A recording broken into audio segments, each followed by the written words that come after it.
So, as you can see, I'm in my backyard. Figured we'd do a change of scenery because I've been in my room for months.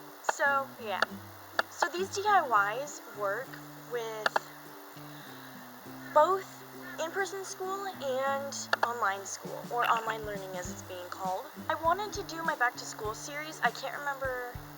I've only done one back to school series as I can recall. This year it's going to be a little bit more difficult to pull that off, but I also wanted to do a DIY, and you know, there's just some things that I've figured out over those few months of doing the online learning stuff that is actually really quite helpful. So all of this is going to be helpful for you, and it's going to be really easy to put together. Really quickly, before we get into this video, a couple of videos ago I announced that I wanted to put up this challenge sort of thing for you guys to share my channel and my channel videos with anybody and everybody that you know, so that we can get to 65 subscribers by the end of August. So please be sure to share these videos, and yeah, let's get into it. To make this first DIY, you are going to need a calendar, 10 pages of notebook paper, some scissors, and a stapler. Start by making sure that all of the pages and edges of the paper are nice and even with each other, and then fold all of it together in half widthwise. When you are folding it together, you need to make absolute sure that all the corners are even with each other. It doesn't have to be perfect, but just try your best, otherwise it will look really weird. Also, make sure that the crease is really tight and folded. Next, take your favorite picture out of your calendar, and I had to blur this out because I don't want to get copyrighted.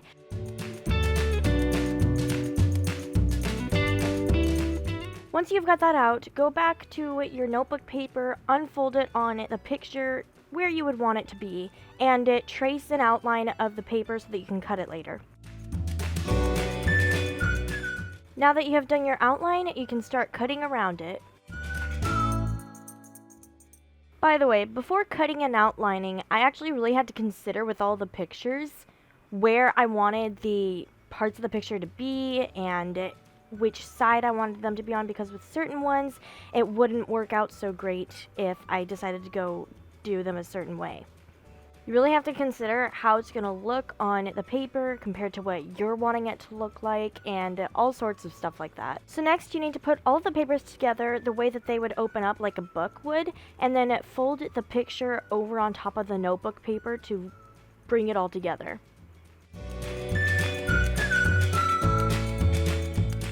You might have to do this a couple of times to get a good crease.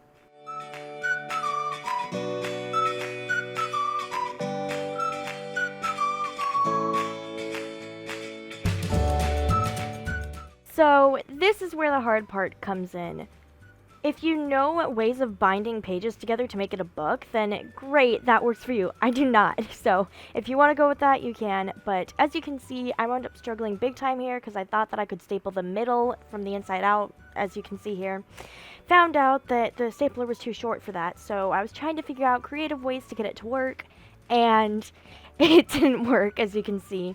So I wound up just having to close it back up and then staple it from the side, which is very childish, or not childish, but not very professional looking, but it works.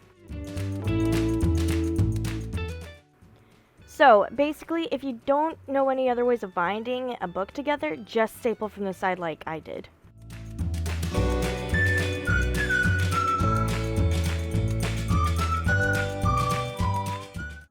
And here comes the finale. So, you want to make a schedule inside the pages. You can either do the schedule all at once on all of the pages, or you can draw it on just a page by day. But this is a schedule for the full week, and what I did was I just created a table. On the top, I did Monday, Tuesday, Wednesday, Thursday, Friday. Then on the sides, I did the classes that I would have, or just an idea of classes. And then I started putting all the projects and assignments in the correct slots.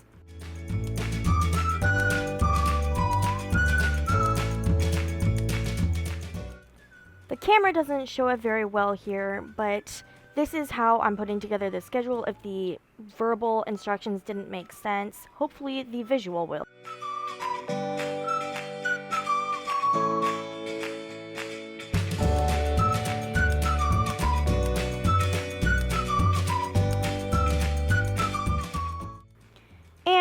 end product. As you can see, I have my classes spread out through the week of assignments, which leads us into our first tip. So, one of the hardest things about school sometimes is having a bunch of assignments at once that you need to get done and not knowing which one to start on.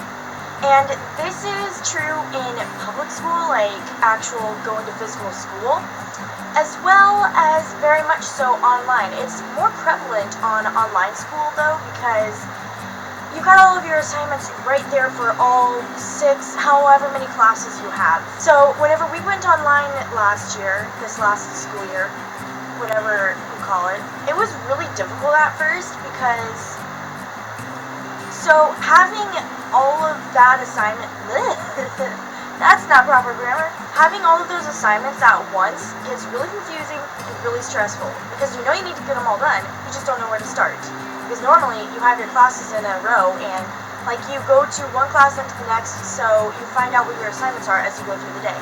But no, you have them all at once. What I eventually figured out to do after 2 or 3 days of feeling a little bit stressed, not knowing where to start, was to just start with the longest assignment. Because the longest assignment, the longer you put it off, it just gets harder and harder to do.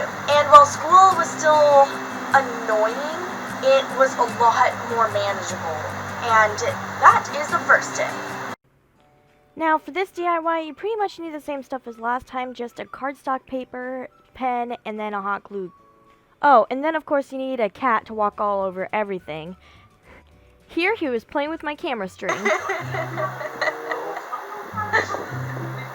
Mocha.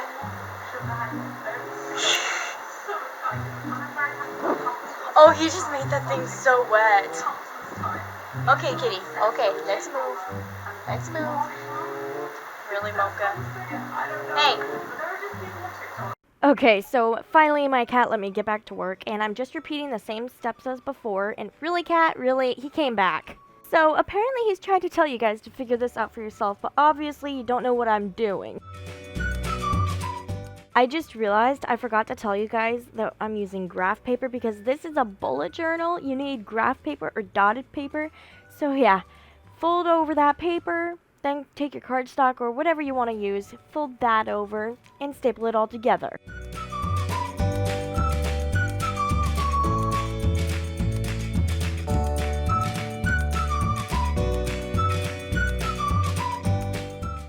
Okay, I'm literally a hot mess right now apparently. I forgot to tell you guys that you need elastic too. This part is actually optional, but if you want to make this part, then go ahead.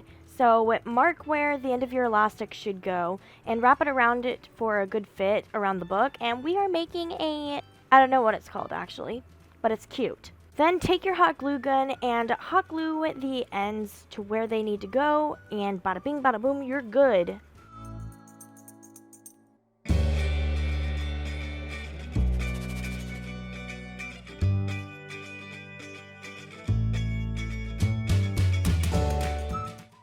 So this is the really creative part where you can design it however you would like to, but we're making a scheduled, like daily schedule bullet journal, and you can design your schedule however you would like to, but make sure that there's morning, afternoon, and evening / bedtime so that you have that all very nitpicky stuff to list out.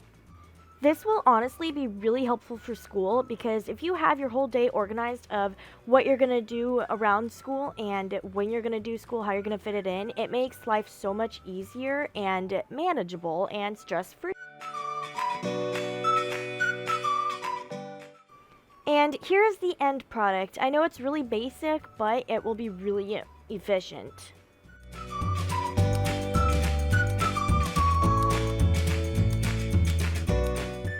This one is kind of mind-blowing.